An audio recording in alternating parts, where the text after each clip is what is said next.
सारी संसार की क्रियाएं, संसार में कीड़े मकोड़े से लेकर के संसार में वो जितने प्राणी है सब संसार के अंदर लौकिक जगत की माया के प्रपंच में तल्लीन है।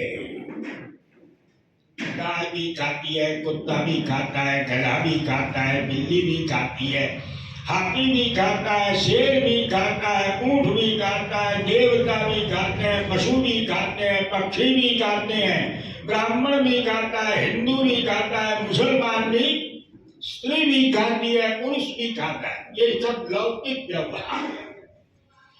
अलौकिकता का मतलब जो हुआ जो लोक व्यवहार में नहीं है। तो वो जिस प्रकार बिजली अव्यक्त रूप में तार में छिपी हुई है, उसी प्रकार से आत्मा को जानने पहचानने के लिए आपको हमको कहीं जाने की जरूरत भटकने की नहीं है। दुनिया का ज्ञेय प्रेय श्रेय ध्येय प्राप्तव्य जो कुछ भी है वो सारे संघात को प्रकाशित करने वाला सच्चिदानंद स्वरूपा भगवती पराम्बा वेद माता गायत्री आपके हमारे भीतर में आत्म स्वरूप से प्रतिष्ठित है। जिस समय संसार में आने वाला जीवात्मा लौकिक इच्छाओं का यहाँ खाने की, पीने की, सोने की, चखने की, कमाने की, ये लौकिक इच्छा है। इनका अतिक्रमण माने परित्याग करके जिस समय साधना साम्राज्य के द्वारा एक ऐसी अलौकिक स्थिति जहां बिना देखे सारा ज्ञान हो जाए, बिना सुने सब कुछ पता चल जाए, मन का भाव जानने की शक्ति आ जाए, जिसको पाने के बाद में संसार में कुछ भी संसार में पाने की इच्छा न हो। अगर इच्छा है तो उसके मन में कोई न कोई लौकिक कामना है, किसी में खाने की है, घूमने की है, फिरने की है, देखने की है, चखने की है, लखपति करोड़पति बनने की है, इंद्र महेंद्र बनने की इच्छा है। ये सब प्रपंच है। जिस समय अलौकिकता की और मंत्र शक्ति का आश्रय लेकर के साधक एक चरण बढ़ाता है, पैर बढ़ाता है, उसमें प्रवेश करता है, एडमिशन लेता है, वहां की क्लास का नाम वैदिक साम्राज्य के अंदर पुरुषचरण। पुरुषचरण अकेले का, एकांत का और साधना करने का विषय है। आज ये कम से कम ये भी निश्चित नहीं है कि गायत्री पुरुषचरण ही एक पुरुषचरण होता है। हजारों प्रकार के, लाखों प्रकार के मंत्र हैं, उन सब के अपने अपने तरीके अलग हैं। सबकी प्रणाली यही है। जैसे ओम नमो नारायणाय, ओम नमः शिवाय, आई ह्रीं क्लीं चामुंडाय विचे, संतान गोपाल मृत्युंजय, ये सब के पुरुषचरण किए जा सकते हैं। अब पुरुषचरण की सफलता के लिए जीवन में 5 अंग है। आई बात में 5 उसके हिस्से हैं। उन 5 को मिला करके और पुरुषचरण कहलाता है। आई बात में तो 5 वस्तुओं में सबसे पहली वस्तु है जप। अब प्रश्न होता है कि जप क्या है? जप, जय माने जिसके द्वारा जन्म जन्मांतर का विच्छेद हो। जैसे रात के बाद दिन है, दिन के बाद रात निश्चित है, यानी सुख के बाद दुख है, दुख के बाद निश्चित रूप से सुख है, संयोग के बाद वियोग है, वियोग के बाद संयोग निश्चित है। और संसार में जिस प्रकार सूर्य के बाद चंद्रमा, चंद्रमा के बाद सूर्य निश्चित आएगा, उसी प्रकार से जीवन में जन्मने वाला मरता है, मरने वाला निश्चित शरीर को धारण करता है। गीता में भगवान ने कहा, जातस्य हि ध्रुवो मृत्यु ध्रुवं जन्म मृतस्य च तस्माद् अपरिहार्यार्थे न त्वं शोचितुमर्हसि। तो ये निश्चित जो अगस्त्य परंपरा है, इस परंपरा से भगवान की भगवती की कृपा से मानव शरीर मिला।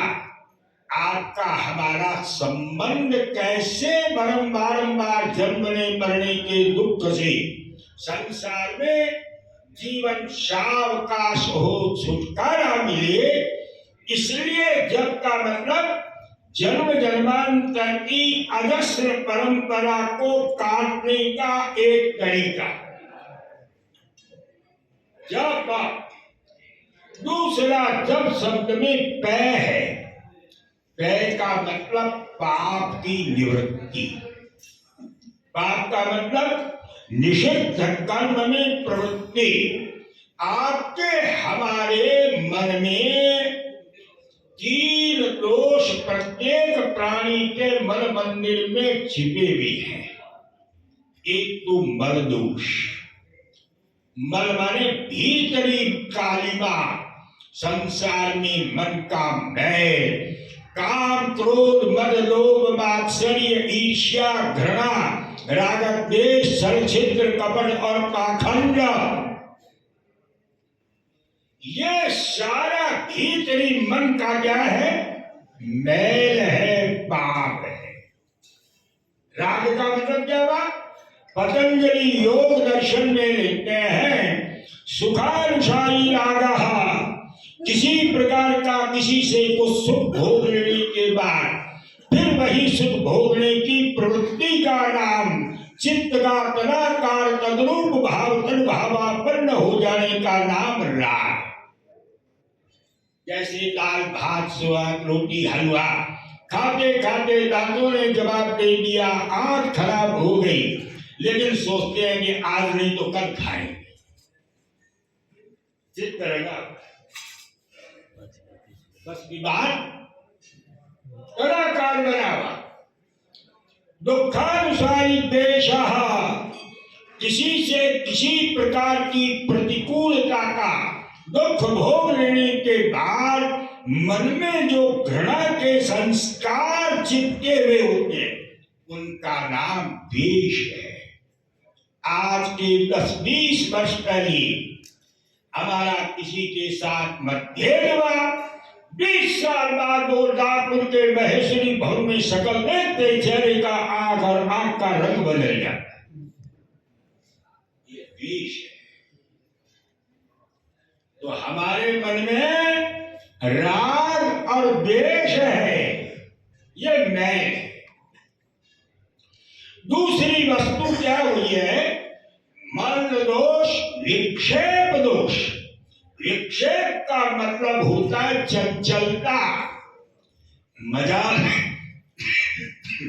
क्या एक क्षण के लिए भी किसी का मनीराम टिक जाए? और जिसमें राम का नाम लेने के लिए बैठे हो तो 1 मिनट में ही घुटने में दर्द हो जाए, उबासी आने लग जाए, नींद आने लग जाए, इतने में मोबाइल पर फोन आ जाए, इतने में 100 काम सामने आ जाए। ये चंचलता है, टिकता है। इसलिए न्याय दर्शन कहता है, सुख दुखाद्यम इंद्रियम मनः तत्व प्रत्यात्मनि तत्पाद अनंतम परमाणु रूपम नित्यं च। मन का मतलब शरीर की वो इंद्रिय, अतीन्द्रिय, जिसमें रात दिन संकल्प विकल्प तरंगों की तरह उठे।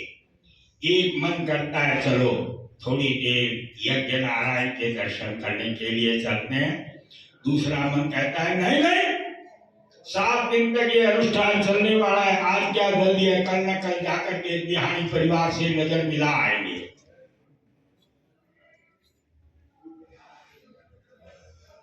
है या नहीं? प्रत्यात्मनेकता ये संकल्प विकल्प है। दूसरा, प्रत्यात्मनेकता जितने शरीर है सबके मन अलग अलग है। अभी आप हम यहाँ बैठे, एक का मन जप करने में, एक का नींद लेने में है, एक का मन ये भी हो सकता है कि हाँ आज क्या महाप्रसाद बनाए, कब खाने के लिए। अगर मन सबका एक होगा तो ये समस्या प्रत्यात्मनेकता अनंतंच, मन का कभी अंत नहीं होता।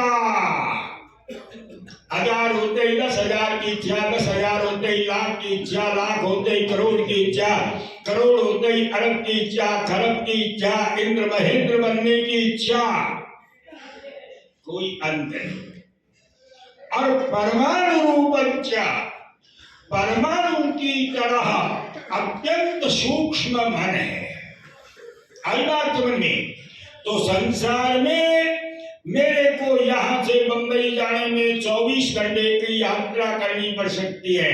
हवाई जहाज को 1 घंटे नागपुर से शांताक्रुंज जाने में लग सकता है, लेकिन मन को जाने में क्या समय लगता है भाई? यहाँ प्रवचन सुनते हुए अपने घर में घरवाली के पास, घरवाली अपने घरवाले के पास जा सकती है। न एयरपोर्ट चाहिए, न टिकट चाहिए, न जेब में पैसा चाहिए। शरीर मरता है, मन नहीं मरता।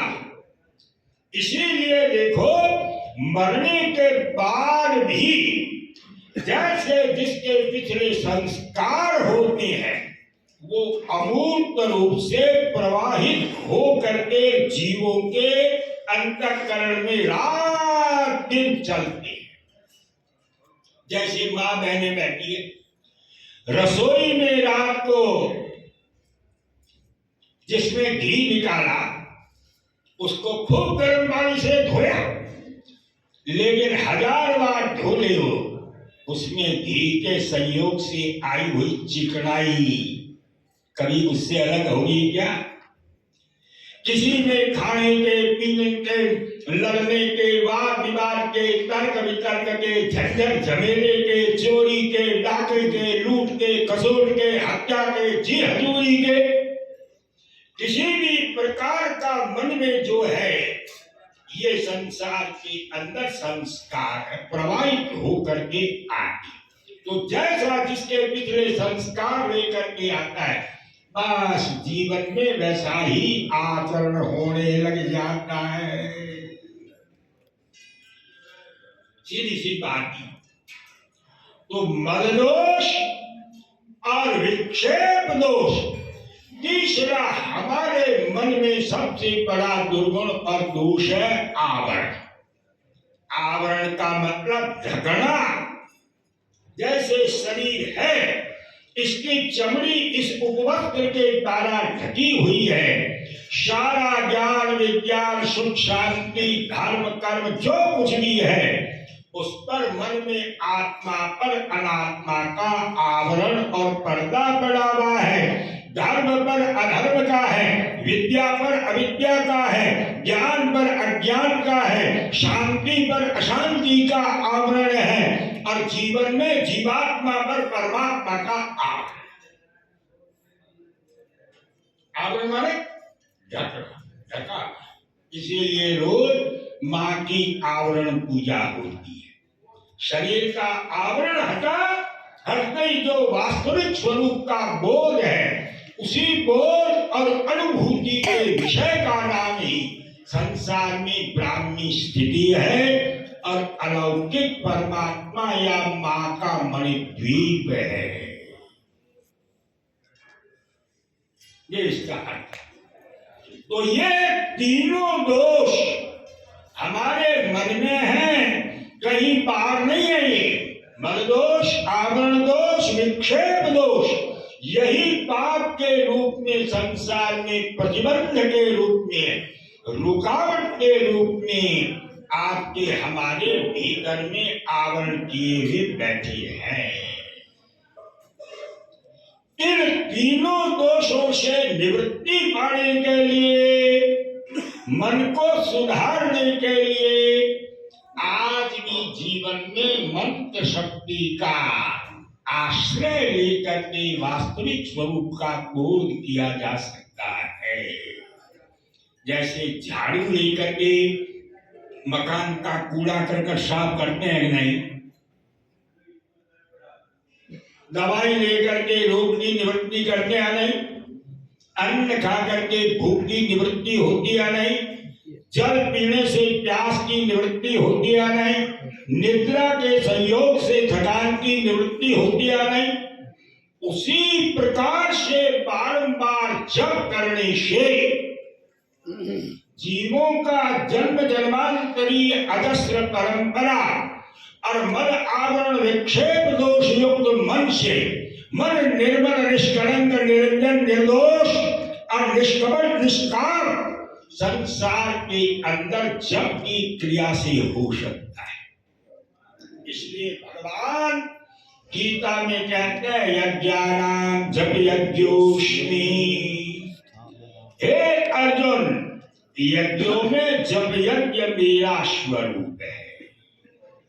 अब आप जो मानते हैं, जैसे राम का नाम लेते हैं, कृष्ण का नाम लेते हैं, राधा का नाम लेते हैं, ये नाम साधना है, इनमें पुरुष चरण की बात नहीं है। ये जीवन में सामान्य व्यक्तियों के लिए है। विजातियों के लिए उससे भी आगे बढ़ करके एक मंत्र भी अमोघ उपाय है। वो अमोघ उपाय अमोघ साम्राज्य में जाने के लिए मंत्र शक्ति का आश्रय लेकर के पुरुष चरण किया जाए तो पुरुष चरण में सबसे पहले उसका अंग है जप। आई बात में जापा, उसका नाम जप है। जप का मतलब जैसे गायत्री भगवती का चिन्मय शक्ति का आश्रय ले रहे हैं, तो उसमें गायत्री मंत्र में 1 लाख जो है, एक जो है 24 वर्ण है, तो 24 लाख जप किया जाता है। आई बात में अकेला कोई नदी में, गुफा में, पहाड़ पर बैठ कर के एकांत में अकेले करे, ये तो बहुत बड़ी सौभाग्य की बात होती है साधना करने वालों की। लेकिन हम लोग कुछ न कुछ कर रहे हैं, इस दृष्टि से बहुत बड़ी बात भी है। कहने का मतलब ये, तो ये जप है। अब जप करने से निरंतर एक क्रिया पैदा होती है। जैसे आप दौड़ते हो, तेजी से चलते हो, तो शरीर में अनायास गर्मी आ जाती है नहीं, पसीना आ जाता है नहीं। अगर आप चाय के लिए पानी भी उबलने के लिए चढ़ाया, तो लगातार अगर तापमान गैस जल गई है तो पानी भाप पड़ करके उड़ने लगता है नहीं, गर्म होता है नहीं, स्वाभाविक बात है नहीं। तो आप निरंतर जब जप करोगे तो उसके द्वारा आपके मन में हलचल पैदा होगी। जप करने से अगर आदमी अध्यास छोड़ करके, जिस प्रकार नदी समुद्र में मिल करके नाम रूप का परित्याग करके समुद्राकार भाव के द्वारा समुद्र रूप बन जाती है नहीं, चाहे गंगा है, चाहे यमुना है, चाहे नर्मदा है, चाहे तापी नदी है, समुद्र में मिलने के बाद न नर्मदा का पता है, न तापी का पता है, न गंगा का पता है, न यमुना, फिर समुद्र ही समुद्र। तो जिस समय अब ये जप करने का तरीका है, देखो जिस प्रकार नदी में कोई मुर्दा पानी के बहाव के साथ बह जाता है नहीं, आई बात में, उसी प्रकार से साधन करने वाला मंत्र के स्मारक देवता या मंत्र का शब्दमय स्वरूप जिस समय प्राण वायु के साथ माने श्वास प्रश्वास की क्रिया के साथ, आप इतने नागपुर के भाई बहन बैठे हो, आपने आज तक किसी ने श्वास लेने छोड़ने के लिए कुछ भी किया क्या? दिमाग लगाया? एक पैसा भी किसी ने खर्च किया क्या? कहीं जाने की जरूरत अनाया। तो जिस प्रकार श्वास लेते हैं छोड़ते हैं, उसी प्रकार से सहज भाव में भगवान का नाम या मंत्र हो तो स्मारक दैवी शक्ति अथवा मंत्र का भावार्थ प्राण वायु के साथ में जुड़ करके, और अगर आपको रात में नींद आने लग जाए तब समझना चाहिए मंत्र या नाम साधन चेतन हो गया।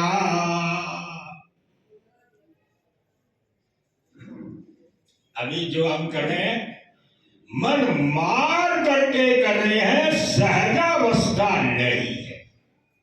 ये अगर भाई जीवन में किसी को सिर्फ हो जाए तो जीवन के अंदर मंत्रों में अपार शक्ति है, लेकिन मंत्र की शक्ति किसी को मिल्कियत नहीं है, मिली हुई नहीं है, उसको अर्जित किया जाता है।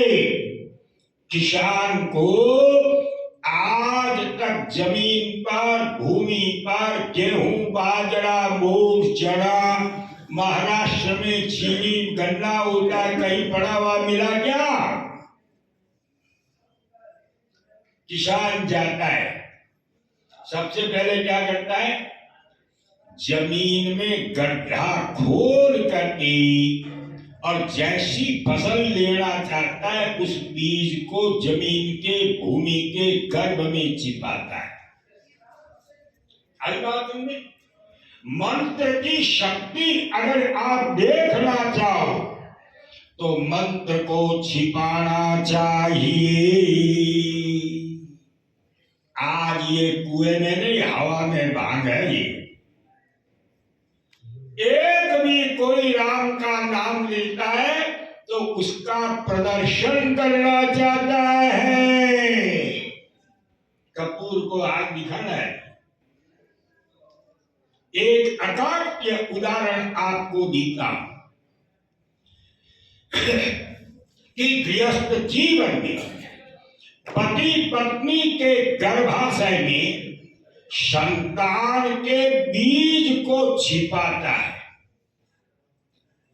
अब जो बीज रात दिन नाड़े में बह रहा था गंदगी और मलमूत्र के रूप में, अगर भाग्य से वो संतान के रूप में बीज बदल गया तो वही 9 महीने तक मां आंतरिक शक्ति के द्वारा उसको बालक के रूप में परिणित करके और 9 महीने के बाद गर्भाशय से बाहर गिराए तो वो वल्लभाचार्य, रामानुजाचार्य अथवा माधवराव, सदाशिवराव, गोलवलकर, पंडित, ज्ञानी, ध्यानी, प्रवक्ता, राष्ट्रपति, MP, MLA, पंडित, प्रवक्ता, कुछ भी हो सकता है।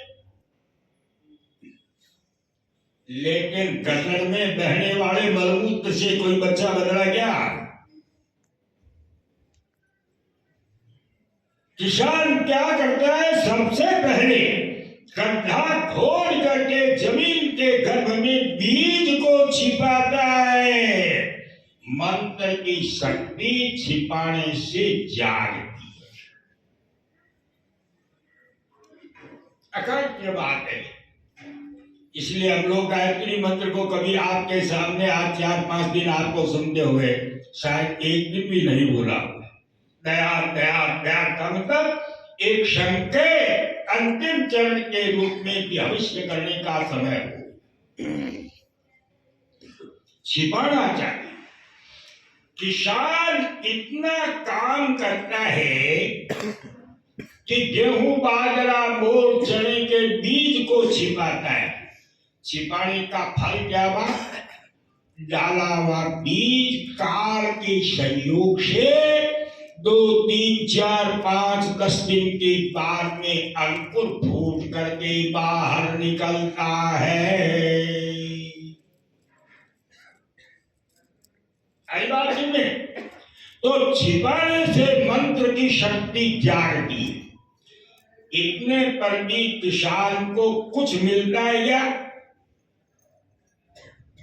वो रोज उसमें पानी डालता है कि 3 दिन बाद 4 दिन बाद पेड़ पौधे पुष्पित पल्लवित फलित करने के लिए उनको नियम पूर्वक पानी डालता है। गायत्री मंत्र का चमत्कार, नमो भगवते वासुदेवाय का चमत्कार, नमः शिवाय का चमत्कार अगर देखना चाहो तो स्मशानी वैराग्य एक दिन माला को खूब आवेश में आकर के फिरा और दूसरे दिन माला उतार करके खूंटी पर टांग दी, जनेऊ को निकाल करके खूंटी पर लगा दिया। अथवा ताला जो है तिजोरी का, गल्ले का ताला खोलने के लिए, चाबी मांगने के लिए अथवा कमर में खुजली करने के लिए जनेऊ का काम लिया। भजन करने वालों की बातें नहीं है, भोगी आदमियों की बातें। भजन करने वाला नहीं स्वात्मा रामम विषय मृग तृष्णा भ्रमयति। तो किसान अगर रोज नियम से पानी लेता है तो एक परमाणु की तरह गेहूं बाजरा मोर चना गवार जो भूगर्भ में डाला था 4 फीट का 3 फीट का 50 फुट तक का नारियल तक के बड़े बड़े तार के पेड़ निकल जाते हैं। नहीं, मंत्र की शक्ति जागती है, जागने के बाद उसकी शाखा प्रशाखा मंत्र जब किए बिना रह नहीं सकते, उसका लाभ जीवन में अनुभूति में होना तो संसार में ये सारी बातें सहजावस्था के पेट में हो जाती। इतने पर भी किसान को 4-6 महीने अगर भूमि की सेवा करता है तो उसको कुछ मिलता है क्या? कुछ नहीं मिलता। 4-6 महीने, लेकिन उसके सामने भय मंडरा रहा है कि हाँ रात को कोई जंगली जानवर आकर के मेरी फसल को नहीं नष्ट कर दे, नहीं खा जाए। तो पाप रूपी जानवर मंत्र शक्ति के द्वारा अर्जित की हुई शक्ति को, साधना को खा जाता है। इसलिए लाखों करोड़ों रुपए की गाड़ी टैक्सी है, एक भी अगर कहीं पर नट बोल्ट ढीला हो जाए तो जहां खड़ी है वहीं खड़ी रह जाती है। नहीं तो साधना के नट बोल्ट क्या है? समय पर स्नान करना, आत्मन करना, प्राणायाम करना, हाथ पैर धोना, ये सारे वेशभूषा का आदर करना, धोती चोटी जनेऊ का आदर करना, ये सारे साधना की सहजावस्था है। इनमें जहां भी प्रमाण के वशीभूत हो करके और साधक अगर गिर गया, फिसल गया, तो मंत्र शक्ति के द्वारा अर्जित की हुई शक्ति चली जाती है। आई बात समझे? इसलिए पाप से, निषिद्ध कर्म से शास्त्रीय आचार विचार का पालन होना चाहिए। अगर इतना 4-6 महीने किसान भूमि की ये नियम मान करके सेवा करे तो जो किसान 10-20 किलो अनाज पृथ्वी के गर्भ में डाल करके आया था, आज उसको करोड़ों की फसल बटोरने का सौभाग्य होता या नहीं? राम के नाम में 2 ही वर्ण है, कृष्ण के नाम में 2 ही वर्ण है। दो ही वर्ण है। गायत्री मंत्र में 24 ही अक्षर है। नमो भगवते वासुदेवाय में 12 ही है। नमो नारायणाय में 8 ही है। नमः शिवाय में 5 ही है। लेकिन इनकी शक्ति छिपी हुई है। तो अव्यक्त शक्ति को अगर आपने इन नियमों का पालन करके जीवन में अगर साधन किया तो साधन करने से आपको कहीं भटकने की जरूरत नहीं है। अनायास संसार में आपको स्वरूपानुभूति और जीवन में सहजावस्था और संसार के तुच्छ विषय भोग जहां बैठे हो सरलता और सहज भाव से, लेकिन तरीका मैंने जो बताया यही होना चाहिए। तो पुरुष चरण का पहला अंग क्या बात? जप। अरे इतनी देर मुझे बोलते हुए हो गए, कुछ तो समझ में आया नहीं? जप।